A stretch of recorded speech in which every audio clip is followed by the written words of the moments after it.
Oh, ha? Teka, parang may sumasabit na plema. Wait lang. Yan. Mas loud and clear yung boses ko ngayon. Ang ganda nga, no? Yak, hindi bagay sa akin yung maliit na boses. Mas gusto ko pa rin to, pang lalaki. Oh!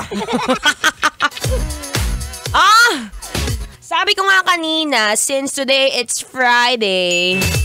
Friday, tapos sahod day, February 28. Iniisip niya, bakit ngayon sumahod? Dapat at 30. Abe, walang February 30, ha? And also, sabi ko rin sa'yo kanina, kung hanggang ngayon ay kating-katik ang gastusin niyang pera mo, sa kanya, hindi ka naman niya nire-replyan na kahit good morning, good afternoon, good night, wala. Alam ko na ako sa mo gagastusin yung pera mo, be.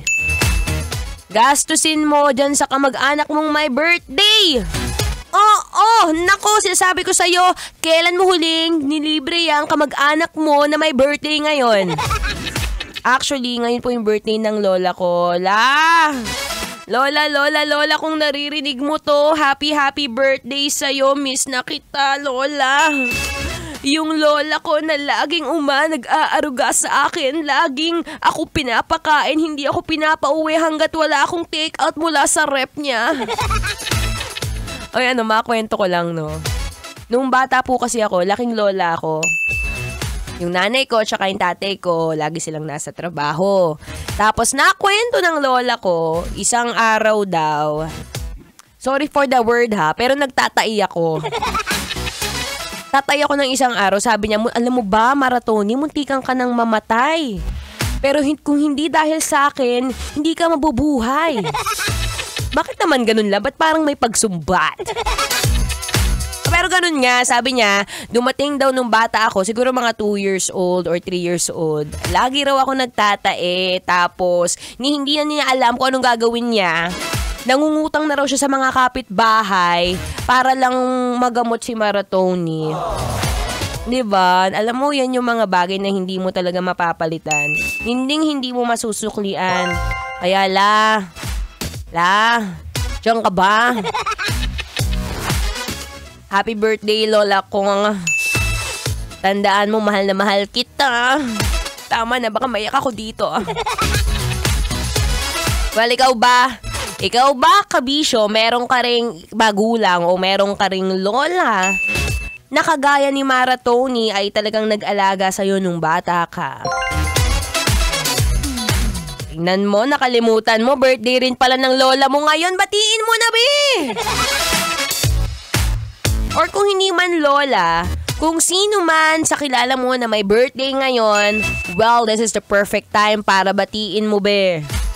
Kung sobrang close kayo, kung sa tingin mo may nagawa siyang tama sa buong buhay mo, nung mga araw na nalulungkot ka, nung mga araw na heartbroken ka, nandyan siya para sa tabi mo, ni kahit yung puwet niya hindi niya makutkot kasi ikaw ang iniisip niya. Sige na, go. Batiin mo na. Ito ha, record mo. Ito na, Happy birthday to you. Happy birthday to you. Happy birthday, happy birthday. Happy birthday to you.